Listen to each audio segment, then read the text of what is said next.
আজকে হলো রবিবার, আর রবিবার আমার ঘুরতে যাওয়ার দিন। শরীরটা খুব একটা ভালো না আমার কিছুদিন ধরে, তাই জন্য ভাবলাম একটু ঠিকঠাক করে সাজগোজ করি, তাহলে যদি ভালো লাগে একটু দেখতে। তো এই আনারকলি চুড়িদারটা পরেছি, এটা অনেক দিন পরে পরলাম, এটা আমার 2 বছর আগের জামা। এবার একটু সাজগোজ করি, তার জন্য নিয়ে নিচ্ছি এই যে আইশ্যাডো প্যালেট। এটা দিয়ে আমি করব হচ্ছে আমার আইব্রো ড্র।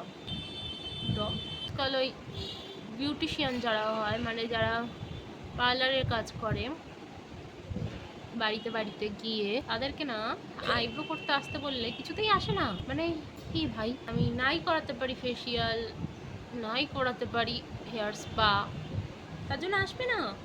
দামই নেই আজকাল, 30-40 টাকা। এবার আমি একটু মাস্কারা লাগবো, তার জন্য আগে আইল্যাশটাকে কার্ল করে নিই। আর মাস্কারা কেমন লাগছে? মাকে দিয়ে চুলটা বাঁধাবো, কানের করবো, তাহলেই আমি রেডি। আর এরপর তোমাদের সাথে শেয়ার করবো যে আমি কোথায় যাচ্ছি। চলো।